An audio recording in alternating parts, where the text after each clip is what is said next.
The blog roll can be a very important section of your site. It is the central location where people find all of your content.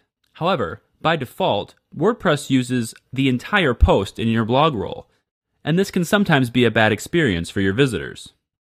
We can get around this negative experience by using post excerpts instead. A post excerpt is an optional summary or description of a post.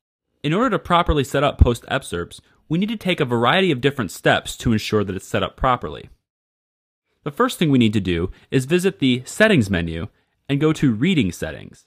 In here, you'll see only a couple options. You're looking for the section that says, for each article in a feed, show.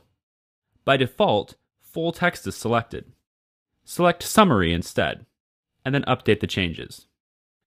The second step we need to take in order to use post excerpts is to turn on the visibility of the feature in the content editor. To do that, navigate to the top right-hand corner and select Screen Options. Here is a menu that drops down and features a bunch of checkboxes that you can use to turn on and off the visibility of certain features in the content editor. The fifth one from the left is called Excerpt. Clicking this will turn on its visibility. Now when you scroll down below the content editor, you'll notice another section called Excerpt. This is the area where you can put in the optional handcrafted summary of your content, which, depending on your theme, can be used in a variety of ways. I'm going to go ahead and stick this content right here into the post excerpt section. This is the summary that will display in my blog roll. I can go ahead and update my content by clicking the Update button here. As stated earlier though, it does depend on the theme of whether or not your excerpt shows up properly.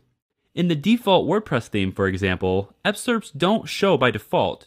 With these themes, we'll need to take one extra step to highlight the summary that we'd like to use for the content. In the toolbar at the top of the content editor, next to the spell check button is the Insert More tag button. This is the button we're going to click to highlight where our summary takes place. To select the summary, find the area in the text that you'd like to use from the top down.